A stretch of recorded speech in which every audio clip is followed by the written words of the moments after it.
সরকারের ছুটি দিয়েছে আজকে অফিস শেষ করে আসলাম, এখন তো গাড়িই পাচ্ছি না। এই যে বাস স্ট্যান্ডে তো দেখতেছি হাজার হাজার মানুষ। দেশ হাজার ভোট দেওয়ার জন্য, কিন্তু তারা এই জোট করার জন্য 300 টাকা বা 600 টাকা তারা নিতে আসছে। এর মধ্যে 3 ঘন্টা ধরে লাইনের মধ্যে, এর মধ্যে কোনো টিকিটও নাই, কোনো গাড়িও আসতেছে না। এখন বর্তমান তো আমরা সরকারের দায়ী করবো। পাইনি, বাড়িতে না। আর গাড়ি পাইলেও ভাড়া অনেক ডবল চাই। কত টাকা যাচ্ছে? 400 টাকার ভাড়া 800 চাই, 700 চাই।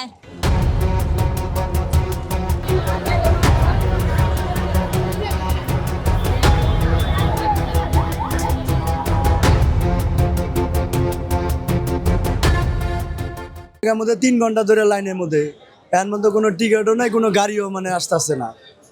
ঠিক আছে, তো এই অবস্থা কেমনে কি হবো? এখন বর্তমান তো আমরা সরকারের দায়ী করব।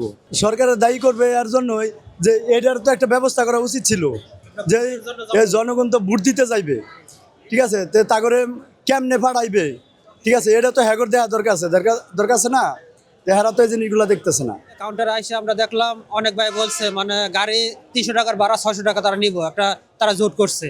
জোট করার জন্য প্রতিটা লোকে আমরা দেশ হাজার ভোট দেওয়ার জন্য, কিন্তু তারা এই জোট করার জন্য 300 টাকা ভাড়া 600 টাকা তারা নিতে আসছে। এই জন্য তারা সুবিধ ছিল, কোনো বাস চলাচল করছে না। এই জন্য যাত্রীরা সবাই ভুগতেছে গাড়ি না পাওয়ার কারণে। এখন কোনো ব্যবস্থা আছে কিনা তার জন্য আমরা অপেক্ষা করতেছি বাড়িতে যাওয়ার জন্য। আপনি কি চাকরি করেন? জি, চাকরি করি। কিসে? পল্লী বিদ্যুতে। পল্লী বিদ্যুতে? জি, সরকারি ভাবে তো অফিস তার আগেই ছুটি হয়ে গেছে। ছুটি হয়ে গেছে। আমরা আসছি, মেলা দিছি, আমি 11টার দিকে মেলা দিছি। মহাখালী আইসা 3 ঘন্টাতে দাঁড়া রয়েছি, কোনো গাড়ি পাই না। এবার লাইনে দাঁড়ায় রয়েছি, কোনো সেবা পাইতেছি না এই জায়গায়। পাইনি, বাড়িতে না। গাড়ি পাইতেছেন না? না। কখন থেকে বসে আছেন? আর গাড়ি পাইলেও ভাড়া অনেক ডবল চাই। কত টাকা যাচ্ছে? 400 টাকার ভাড়া 800 চাই, 700 চাই।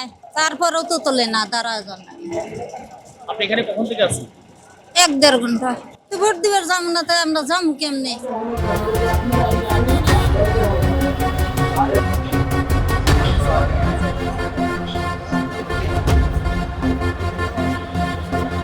সরকারের ছুটি দিয়েছে আজকে অফিস শেষ করে আসলাম, এখন তো গাড়িই পাচ্ছি না।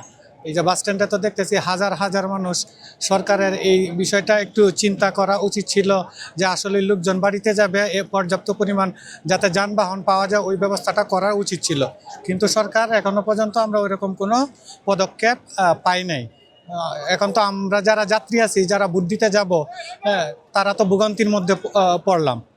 সুতরাং সরকারের এই জিনিসটা ম্যানেজ করা উচিত। আজকে আগামীকালকে আরও অনেকেই যাবে, সবারই যাতে ভোগান্তি না হয়, ওইভাবে পর্যাপ্ত যানবাহন যাতে পায় সবাই, সেই ব্যবস্থা করা উচিত। সুযোগ করে না দেয় যাওয়ার মতো, তাহলে তো এই লোকজনগুলা যেতেও পারবে না, হানা ভোট কোনোটাই দিতে পারবে না, জাতীয় নির্বাচনের ভোটও দিতে পারবে না।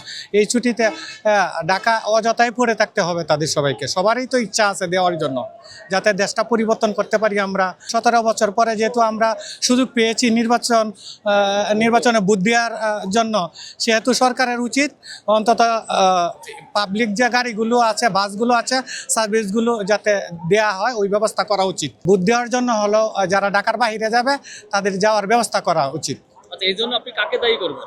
এটা তো অবশ্যই সরকারকেই আমি দায়ী করব, কারণ হচ্ছে সরকারের ছুটিগুলা ওইভাবেই করা উচিত ছিল। একদিনে ছুটি দিয়ে দিচ্ছে সবাইকে, সবাই তো আর একদিনে যেতে পারবে না। পর্যায়ক্রমিকভাবে যাতে যেতে পারে, ওইভাবে বন্ধগুলা বা ছুটিগুলা যদি সরকারে দিত তাহলে ভালো হতো।